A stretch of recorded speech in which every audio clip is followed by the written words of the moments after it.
50% मजमा यहाँ बैठा है जो फजर की नमाज नहीं पढ़ता। अल्लाह की कसम खाकर बोलो, कयामत में एक मर्तबा भी अल्लाह ये नहीं पूछेगा कि कारी अहमद अली के बयान में गया था कि नहीं गया था। अल्लाह ये नहीं पूछेगा कि कारी अहमद अली के बयान में धक्के मार मार कर पहुंचा था कि नहीं पहुंचा था। अल्लाह ये जरूर पूछेगा कि मेरा बंदा फजर की नमाज क्यों नहीं पढ़ा था। भाई सही कह रहा हूं गलत कह रहा हूं? क्यों अल्लाह से मुकाबला करते मेरे प्यारों? हमारे पास है क्या? हम कुछ नहीं थे। अल्लाह ने हमको इंसान बनाया, वही अल्लाह हमको मौत देगा तो हम अल्लाह को रोक नहीं सकते। फिर कयामत में अल्लाह जिंदा करेगा, हम अल्लाह का कुछ मुकाबला नहीं कर सकते। फिर मालूम नहीं वो अल्लाह जन्नत का फैसला करे अल्हम्दुलिल्लाह या जहन्नम का फैसला करे। हम अल्लाह के सामने जब कुछ नहीं कर सकते मेरे प्यारों, तो फजर की नमाज किस हिम्मत में हम लोग छोड़ देते हैं। अल्लाह ने हमको अंधा बनाया, बहरा बनाया।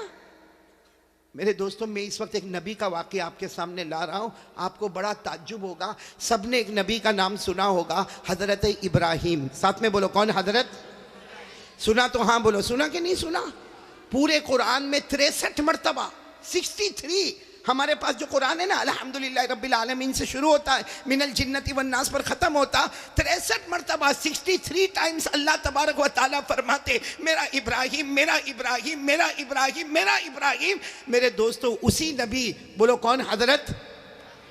आपको मालूम है शाम का वक्त था, सब इधर तवज्जो देना, बिल्कुल इधर तवज्जो दे, बिल्कुल इधर, हाँ बिल्कुल, कोई किसी को डिस्टर्ब ना करे। बिल्कुल शाम का वक्त था। हजरत इब्राहिम अलैहिस्सलातु वस्सलाम कब्रिस्तान के पास से गुजर रहे। बोलो किसके पास से गुजर रहे? हजरत इब्राहिम अलैहिस्सलातु वस्सलाम कब्रिस्तान के पास से गुजर रहे। अचानक, सुनना, अचानक हजरत इब्राहिम अलैहिस्सलातु वस्सलाम कब्रिस्तान के पास से गुजर रहे। आप कब्रिस्तान में गए। बोलो कहाँ गए? कब्रिस्तान में गए। हजरत इब्राहिम अलैहिस्सलातु वस्सलाम जब कब्रिस्तान में गए, आपने बहुत सी कब्रों को देखा। भाई पूरा मजमा साथ में बोलेगा। हजरत इब्राहिम ने बहुत सी कब्रों को देखा। अब वो कब्रें टूटी हुई, फूटी हुई, पुरानी, बोसीदा हो गई, सड़ गई, हड्डी हो गई, गल गई। हजरत इब्राहिम अलैहिस्सलातु वस्सलाम सारी कब्रों को देखते गए। कब्र में कौन गया, मर्द गया कि औरत गई, कौन सा खानदान वाला, किसी का नाम और निशान। साथ में बोलो कुछ मालूम? हजरत इब्राहिम बहुत देर तक सारी कब्रों को देखते गए। सारी कब्रें खत्म हो गई है, टूट गई है, सड़ गई है, हड्डी हो गई, गल गए, किसी का कोई नामो निशान। तो हजरत इब्राहिम ने उस वक्त एक अजीब सवाल किया, कहा अल्लाह, अल्लाह ये सब मर गए, कितने जमाने पहले मर गए, अल्लाह इनको तू जिंदा कैसे करेगा? अल्लाह इन सबको तो जिंदा कैसे करेगा? हज़रत इब्राहिम अलैहिस्सलातु वस्सलाम ने सवाल पूछा, अल्लाह इनको जिंदा कैसा करेगा? इनको आंखें देना, कान देना, नाक देना, हाथ देना, दांत देना, अल्लाह इन सबको जिंदा कैसे करेगा? अल्लाह की तरफ से आवाज आई, मेरे इब्राहिम मुझ पर यकीन नहीं है, मुझ पर भरोसा नहीं है। तो हज़रत इब्राहिम ने रोते रोते कहा, अल्लाह भरोसा तो पूरा तुझ पर है, लेकिन कुछ ऐसा बता दे कि मुझे समझ में आए। बोलो सुभान अल्लाह। कुछ ऐसा बता दे कि मुझे। अब सब पूरा मजमा सुनना। अल्लाह ताला की तरफ से हुक्म आया, इब्राहिम वहीं खड़े रहो। भाई कहाँ खड़े थे? कब्रिस्तान में। अल्लाह ने फरमाया वहीं खड़े रहो, 4 परिंदे बुलाओ। कितने परिंदे? भाई कुरान कहता, कुरान, कितने परिंदे बुलाओ? अब हज़रत इब्राहिम अलैहिस्सलातु वस्सलाम कब्रिस्तान में खड़े खड़े सोचने लगे, 4 परिंदे मैं कैसे बुलाऊंगा?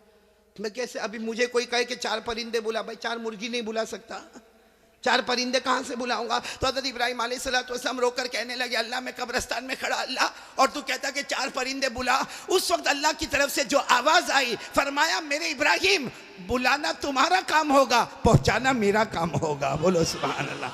बस हज़रत इब्राहिम अलैहिस्सलातु वस्सलाम ने आवाज़ दे दी, ए अल्लाह के हुक्म से एक परिंदा आ जा, ए अल्लाह के हुक्म से दूसरा परिंदा आ जा, अल्लाह के हुक्म से तीसरा परिंदा आ जा, अल्लाह के हुक्म से चौथा परिंदा आ जा। बस हज़रत इब्राहिम पुकारते गए, बोलो पहला परिंदा, दूसरा परिंदा, तीसरा परिंदा, चौथा परिंदा, 4 परिंदे साथ में बोलो हज़रत इब्राहिम के कदम पर आ गए। बोलो सुभान अल्लाह। हज़रत इब्राहिम कहने लगे, अल्लाह बुलाना मेरा काम था, पहुंचाना तेरा काम था, तूने 4 परिंदे पहुंचा दिए, लेकिन मुझे क्या करना? अल्लाह ने कहा 4 को ज़बह कर दो, 4 को ज़बह, बिस्मिल्लाही। हज़रत इब्राहिम अलैहिस्सलातु वस्सलाम ने छुरी ली, अब वो 4 परिंदे थे, 4 को ज़बह कर दिया। कहा अल्लाह अब क्या करना? अल्लाह ने कहा सबका गोश्त निकालो, गोश्त निकालो, सबका गोश्त। अब हज़रत इब्राहिम ने पहले परिंदे का गोश्त निकाला, दूसरे का निकाला, तीसरे का निकाला, चौथे का निकाला। कहा अल्लाह 4 का गोश्त मैंने अलग अलग कर दिया। अल्लाह ने कहा 4 के गोश्त को मिलाओ और हिलाते जाओ, मिलाते जाओ, हिलाते जाओ, मिलाते जाओ, हिलाते जाओ। हज़रत इब्राहिम मिलाते गए, मिलाते गए, 4 परिंदों का गोश्त इतना मिलाया कि अब नहीं मालूम कि पहले परिंदे का कहाँ है, दूसरे का कहाँ, तीसरे का कहाँ, चौथे का कहाँ। खूब देर तक मिलाते रहे। अल्लाह ने फरमाया अब थोड़ा थोड़ा करके पहाड़ पे रख दो, चलो 4 हिस्से करो और थोड़ा थोड़ा पहाड़ पे। हज़रत इब्राहिम तो माशाल्लाह अल्लाह के नबी थे, बहुत तंदुरुस्त थे, पहाड़ पर गए और पहाड़ पर जाकर रख दिया, 4 हिस्से में गोश्त को रख दिया, फिर वापस कब्रिस्तान में आकर खड़े हो गए। अल्लाह ने फरमाया बुलाओ वो 4 परिंदों को बुलाओ, वो 4 परिंदे जो पहले बुलाए थे ना, बुलाओ। हज़रत इब्राहिम ने कहा ना अब नहीं बुलाऊंगा, मैंने तो मार डाला उनको, उनका गोश्त भी निकाला, और सिर्फ निकाला नहीं बल्कि गोश्त को मिलाया, हिलाया, और फिर जाके मालूम नहीं रख दिया किसका गोश्त कहां पर है मेरे को नहीं मालूम। अल्लाह ने फिर वही बात फरमाई, मेरे इब्राहिम बुलाना तुम्हारा काम होगा, पहुंचाना मेरा काम होगा। हज़रत इब्राहिम अलैहिस्सलाम ने कहा अल्लाह बुला लो, वापस बुला लो अल्लाह, मैंने तो ज़बा भी कर दिया अल्लाह, मैंने तो सबका गोश्त भी निकाल लिया और मैंने सबके गोश्त को हिला दिया, मिला दिया, और मालूम नहीं मैंने कैसे कैसे पहाड़ पे रख दिया। अल्लाह ने फरमाया बुलाना तुम्हारा काम होगा, पहुंचाना मेरा काम होगा। हज़रत इब्राहिम ने आवाज दी, अल्लाह के हुक्म से पहला परिंदा आजा, दूसरा आजा, तीसरा आजा, चौथा आजा, जो पहले थे वही परिंदे। हज़रत इब्राहिम कहते मेरे अल्लाह की कसम मेरे बुलाने में देर हो गई मगर 4 परिंदों के आने में देर नहीं हुई।